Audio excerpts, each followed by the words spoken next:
นี่อ๋อตัวนี้เงี้ยเลยตัวนี้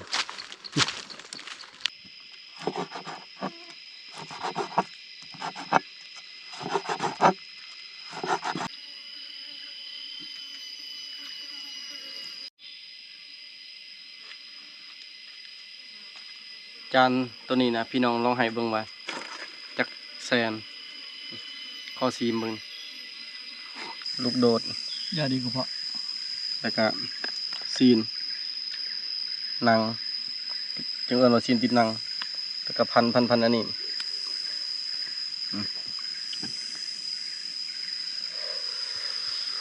มาเด้อพี่น้อง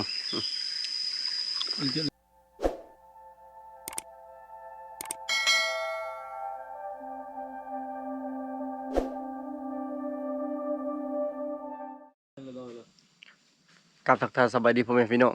สบายดีตอนเช้าตอนนี้ก็สิพากันไปลาดเช้าบ่เฮียงขึ้นไปทางพุ่นแหละทางมองเก่ากุกมังไห้ไปแก้ตัวใหม่พี่น้องเอ้ยเมื่อวานนี้บ่มานมื้อนี้สิลองเบิ่งว่าสิมานหรือบ่เมื่อวานนี้ก็นกเข้าลายอยู่ส่วนกระหอกแม่นได้เห็นแต่2โตวคือเมื่อวานนี้นะฝนอยากตกแน่ทุกครั้งที่ว่าเฮาไปหากินเนี่ยฝนอยากตกเลยสัตว์มันก็สิบ่ค่อยเข้าปานใดบ่ว่าระยะห่างพี่น้องเอ้ยไปติดตามนำกันเลย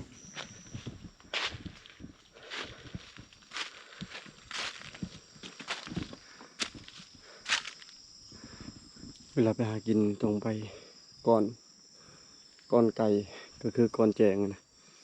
ตอนนี้เสียงนกบ่ทันตื่นแต่บ่เห็นต้องไปก่อน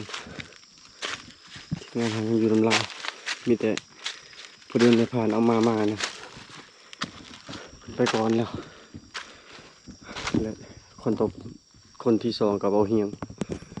ส่วนเราพังโอเดินยังอยู่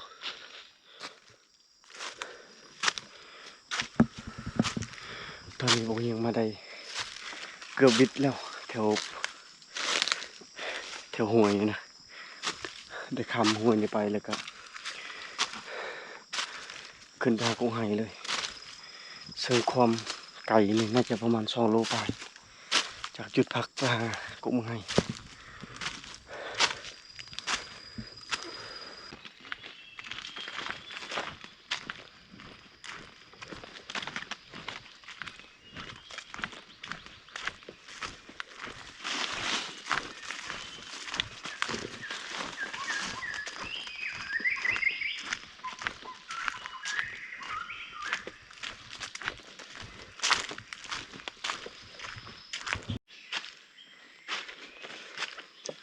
ตอนนี้เป็นผู้สุดท้ายแล้วขึ้นบนโนนสูง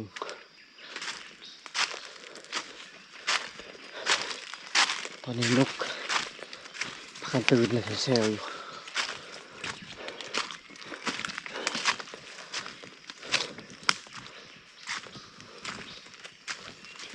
เล็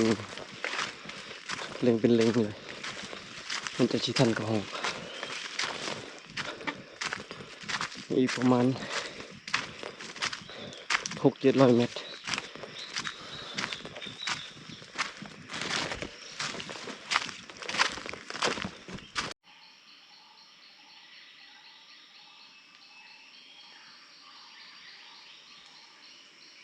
ตอนนี้ขึ้นมาฮอดแล้ว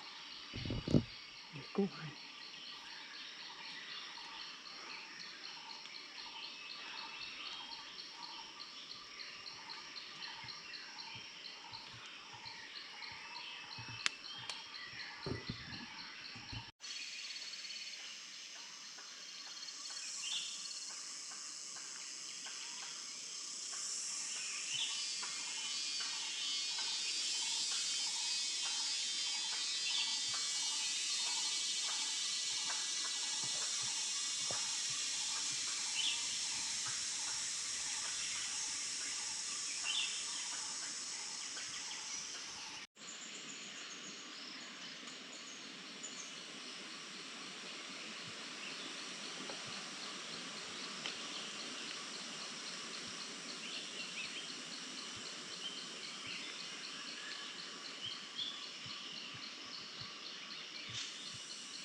ลมก็เข้ามากับบริเวณซ้ำกองน่าจะเข้าอยู่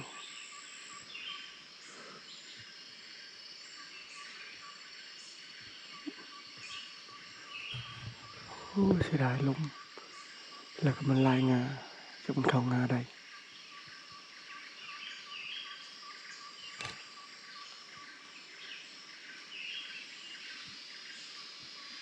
คำบริยิงก็หกขาทายิงนกเอานกเป่ากำลังสิเข้าอยู่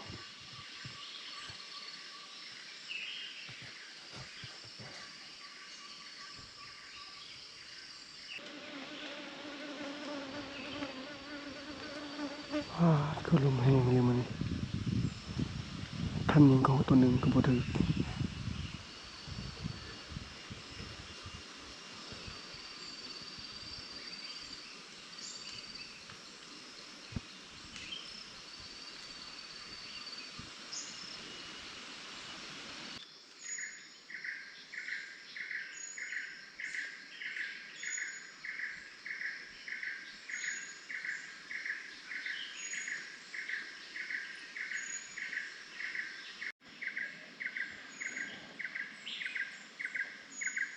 กลุ่มลิง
ลิงลายลิง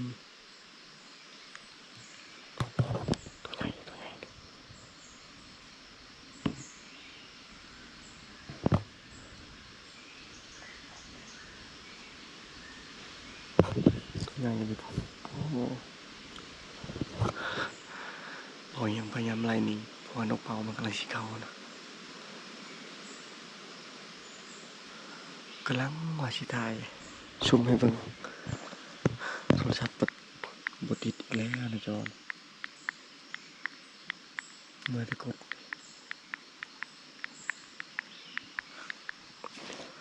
หมูตีนี่นะตัวใหญ่เท่านี้แล้วทุกงาเลยตัวใหญ่ใหญ่เลยหัวกดถ่ายก็ถ่ายบ่ได้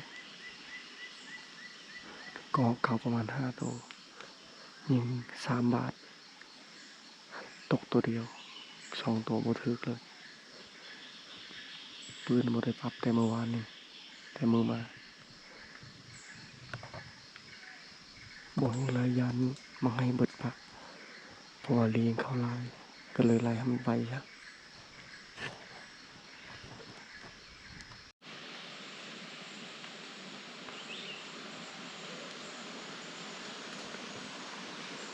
มันยังสิเข้าอยู่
แต่ว่ายังเข้าอยู่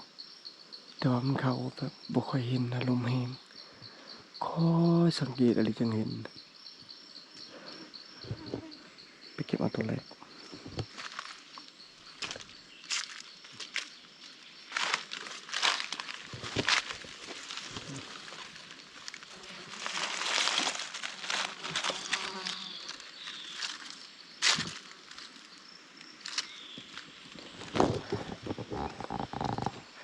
ตัวแรกได้แล้วตัวที่สองตกอีกคนตัวนั้นก็ถือคือกันยิงถึกสองบ่ถึกสอง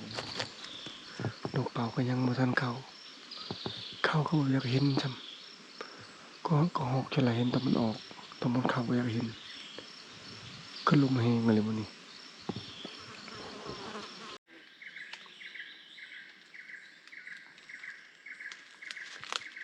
ตัวที่สองก็ตกเท่านี้แหละ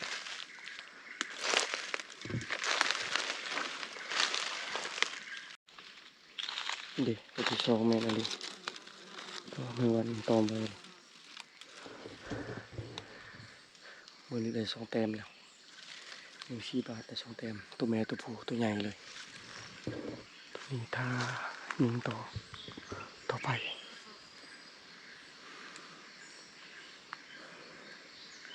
เมื่อกี้นี้ก่อนยิงก็ออกตัวที่สองนะโบยังยืนอยู่หัน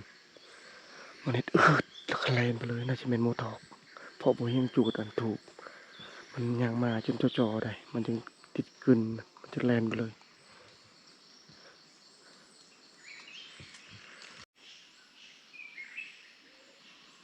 ลิงเข้ามาอีกแล้วรอบสาม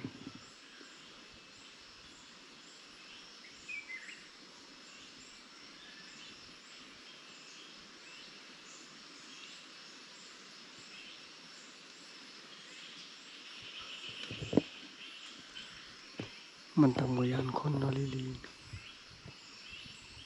ก็มออันยักใดพัดภูเขา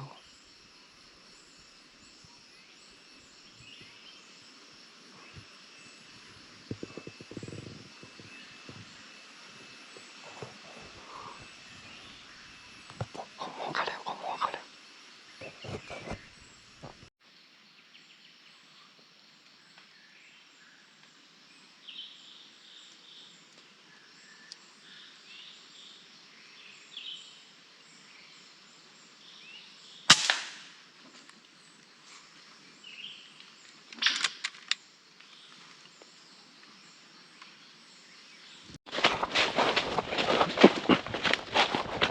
เรียบร้อย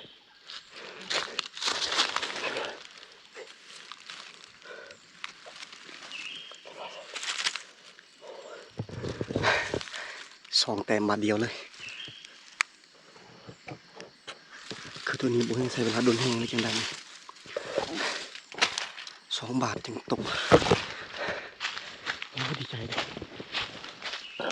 ตัวแรกโบยังไม่ถึงกระเบื้องครับคือว่าตกเรียบร้อยแล้วโบนคานไปต่อหรือว่าทางไหนโอ้นี่โอ้ตัวนี้ยังอะไรตัวนี้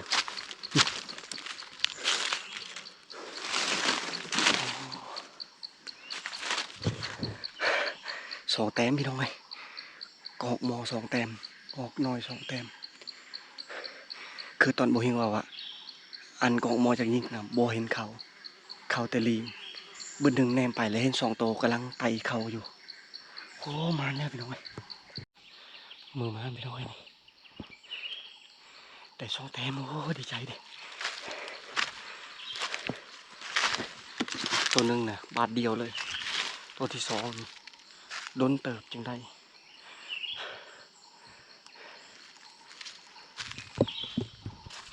ตัวนี้ถ้าเป็นนกเป่าเข้ามาอยู่เมื่อกี้นี้บุยังยิงเลยยิงเอาแต่ของมอ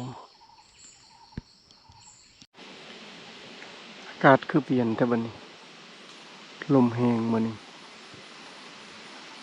ก็มอก็แทบไม่อยากเห็นหมดแหละมันเข้านะต้องค่อยๆสังเกตซ้ำนกเป่าก็หกน้อยเนี่ยบ่เห็นเลยลมแห้งกระดอ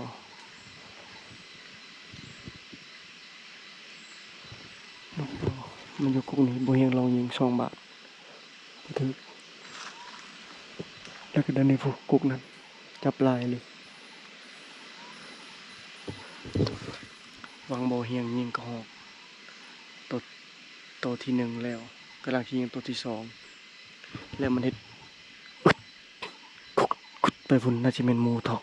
ตัวเดียวนะไปพุ่นเลยน่าสิแม่นมันสิย่างมาเข้ามาทางนี้เพราะว่าทางนี้มันเป็นผายามเรียบยางเรียบนี่นะแล้วมันติดกึ้นบ่เฮียงจุดถูกไล่ยุงมันก็เลยกลับคืนทางพุ่นเลยเมื่อวานนี่ก็ได้ยินอยู่เท่านี้นะมันเลาะเท่านี้แหละหมูนะผู้ในกระเป๋าตัวหนึ่งยิงมาไกลๆผู้มันจับง่ายนั่นยิงแล้วมันเจิดมาพี่เข้าแต่เธอเดียวมันลักแห้งอะไรนกเป่านะมันบ่คือกระหอก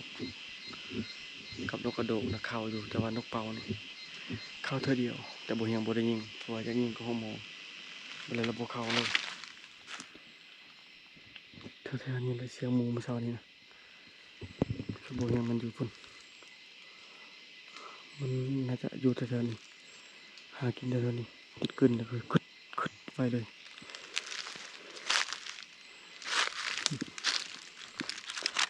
มากระบุก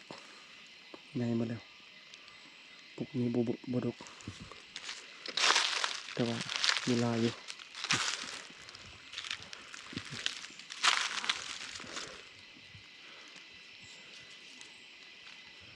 บางกุกนี่ก็ผ่านกินมันอุยปุยเลยแล้วก็แมนกุกกระดูกอันนั้นกุกมากระบุกปุ๊ไปทางพุ่นลายกุกอยู่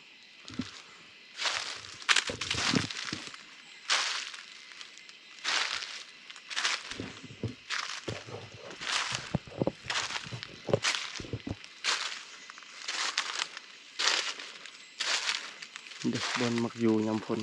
แบบนี้แหละมูมักอยู่นะหอยช่วงฝน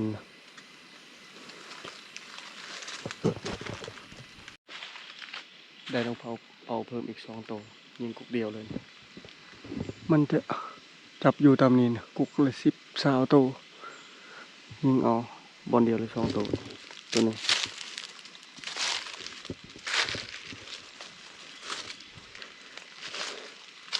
ตัวที่2ตัวอีลุม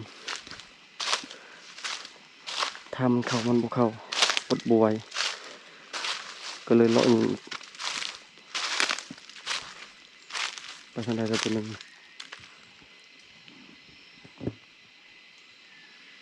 คือตกตัวเส้นอยู่ผู้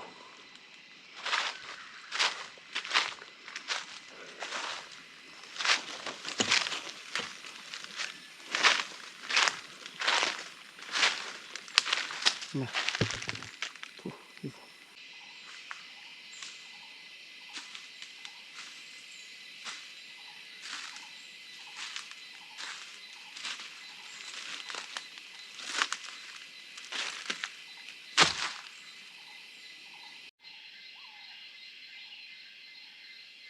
เป่ายังอยู่นกเป่ากำลังสิเขา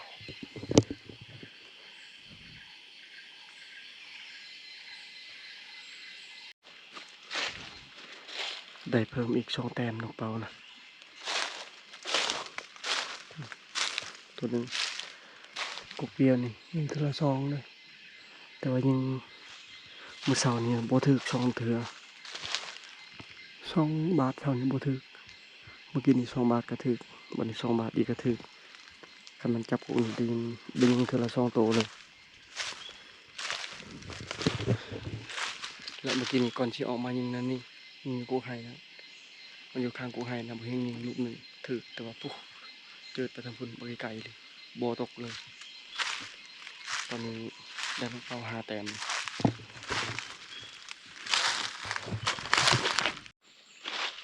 กลับไปหาทีมงานก่อนตอนนี้ก็ถือว่าสมมาพาควรแล้วได้หลายเติบ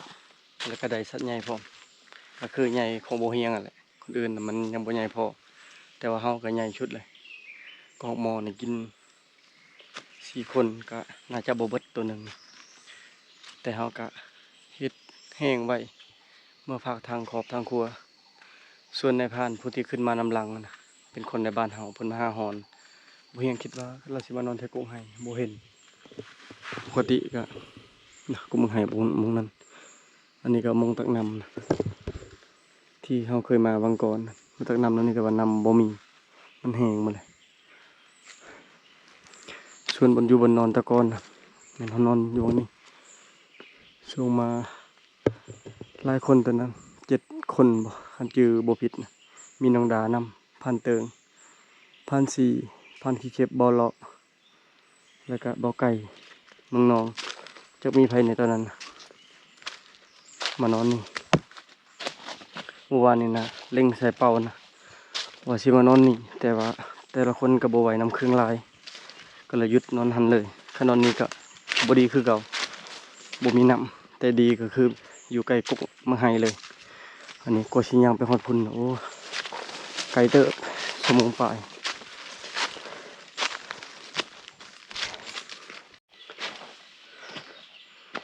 นี่ก็เป็นแคมป์เก่าที่เราเคยนอนจือบ่ผิดนะน่าจะ3 ปีก่อน3 ปีก่อนหน้านี้นะพากันนอนวัดเปมุขพระบาทช่วงนั้นหน้าฝนแบบนี้แหละบ่แห่งใดก็ห้องหมอพากันนอนนี่แต่นั้นแหละก็บ่ค่อยได้มานอนนี่เลยก็บ่ได้มาเลยนะมีแต่มาหากินแต่บ่ได้นอนนอนลุมกูให้กันนี่รถโอ้นี่นกแซวอยู่แล้วก็เสียงลิงน่าจะอยากเข้าอีกลิงเข้าในเบิดใบแต่บางให้กำลังสุกถ้าก็เริ่มน่าจะ2-3 มื้อแล้ว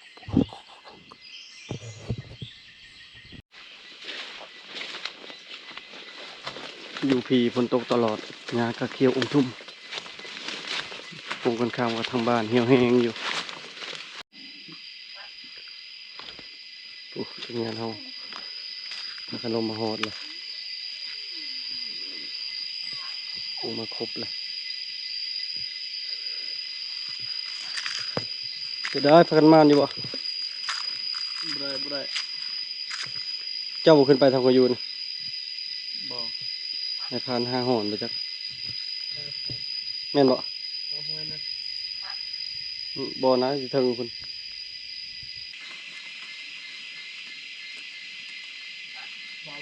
ต้องมาฮอดบอลพากันครัวตัวนี้9:51แล้วออกมาแต่กูให้8:40ปลาย8:50ปลายมอทีน่ะ9:00ปลายชั่วโมงปลายย่างมา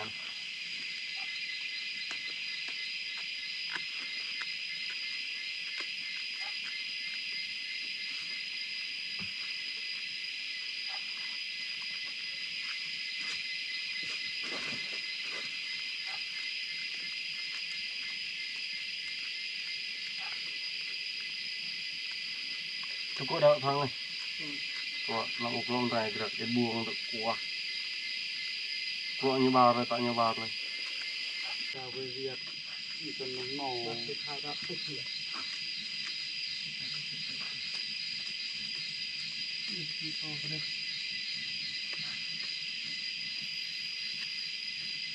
rồi như vậy là châm này rửa bộ châm nó hầm lì cà lông cà thì con bò tôi bìa nó bịt nhá từ priao ha tapar oh dah tapar je hai kumon non tapar tu tai thai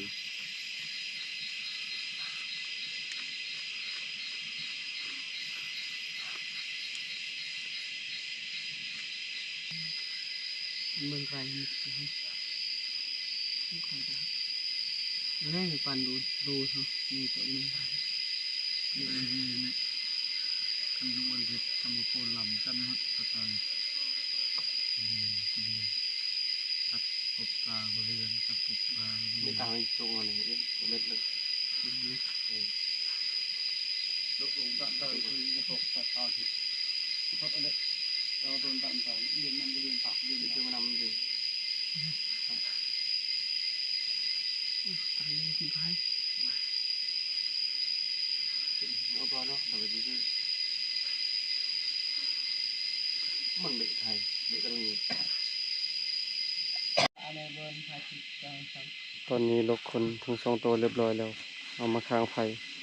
ค้างพอดีกะว่าสุกสำราญแหละบ่ฮู้บ่เดือนเพิ่นสิเฮ็ดจั่งใดมื้อนี้มอบหน้าที่ให้บ่เดือนกับบ่พางเราว่าคันได้ชัดใหญ่แหละเราสิเฮ็ดอันนี้ก็ของหมอก็ถือว่าใหญ่แล้ว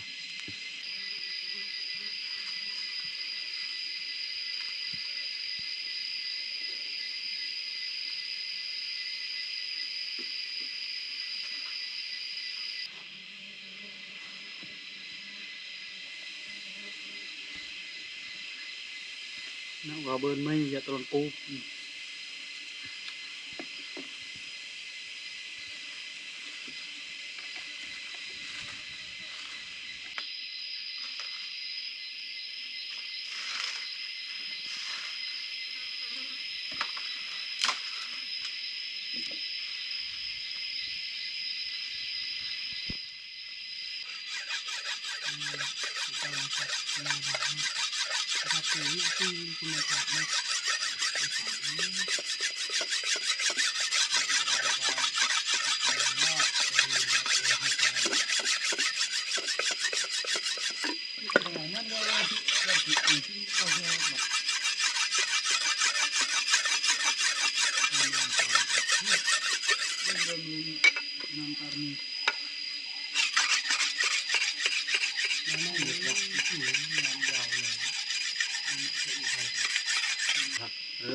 ในตะวันห่างเบอร์วิน ถ้าได้ยินมันหาวิน ห่างนี่มันนั่นนี่ น่าจะช่วยจำมันนั่นน่ะช่วยจำไว้นี่อันจาเลยครับช่วยจำทันทีมันแล้วเป็น มันลึงเกลาเลยครับมันลึกเกลาจริงๆ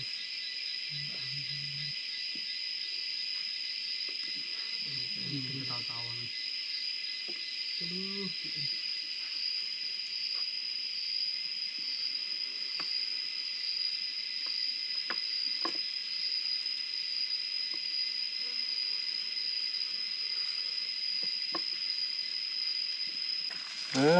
จีนคาลายนี่เราทำในกล้วยแจ่วนี่ขออนุญาตกินกันเด้อพี่น้อยสุกคักเลยหนังหยาบเลยชินหันบ่ ดู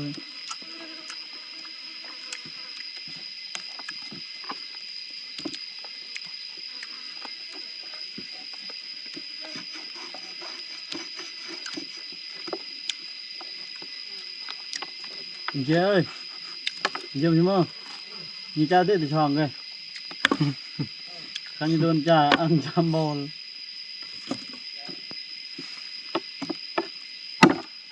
ติดช่างบอตองบอให้ตันติดช่อง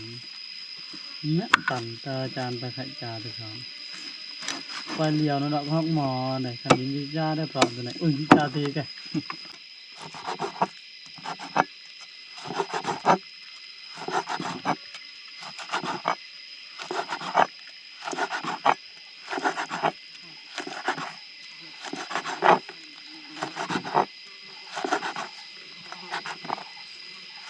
แค่60กินบ่ได้นั่นนี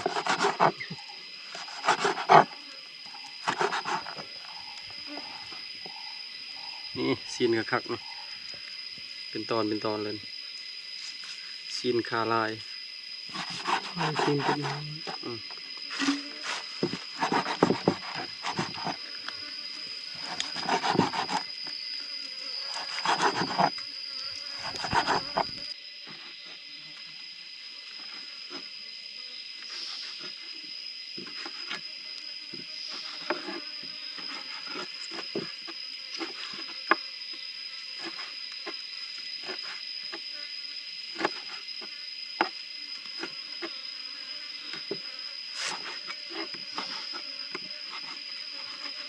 กินโลดกินปะโลด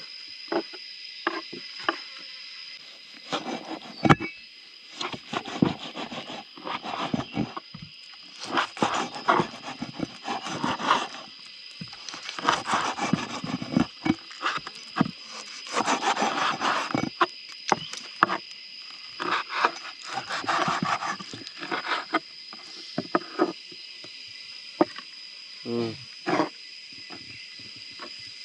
ออนุญาตคำที่สองที่สามแค่ห้า60นี่กินบ่ได้แล้ว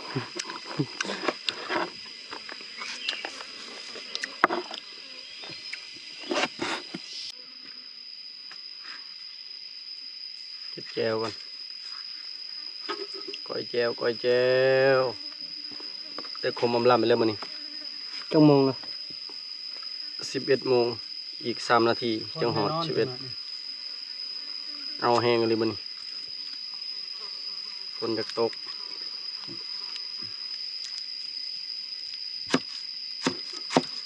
เปิดอาดลาดโอ้ฮอนเกี่ยวฮอนสมเพรียคมมันโดนกำลังเชื่อฮะ นี่บ่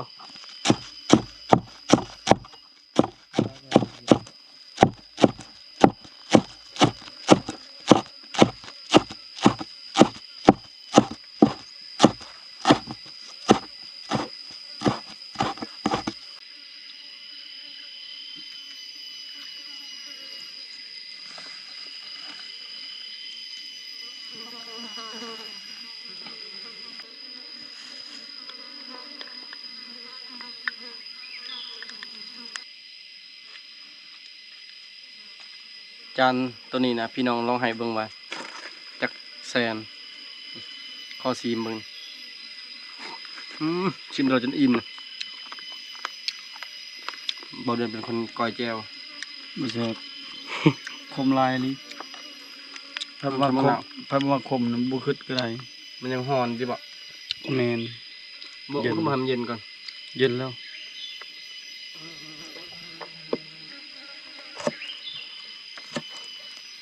บุแซ่บพี่น้องเลยคมไม่รีรอ เมนูเช้าก็ห้องหมอซอยจุซอยจำแจ่วคมอำลำแต่เนื้อมันนังมันนี่ก็ยังคมแล้วกินข้าว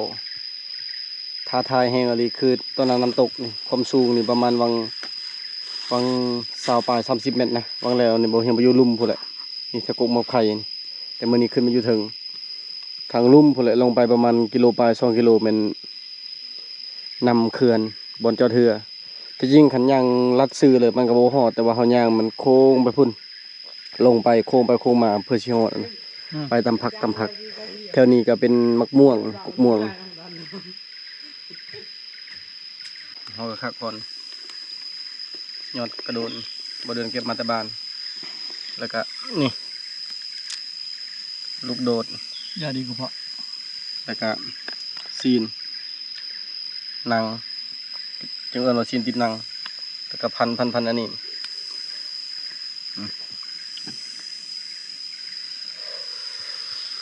มาเด้อพี่น้อง อีกเยอะเลยจ้ะแล้วก็จะทำจานก็อังงั้นเดินน้องนะ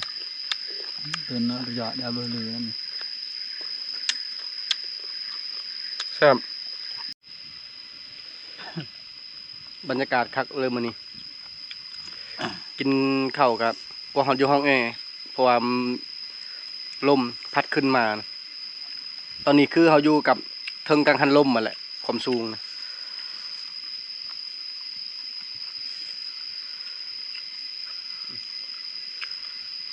กุยเพียคม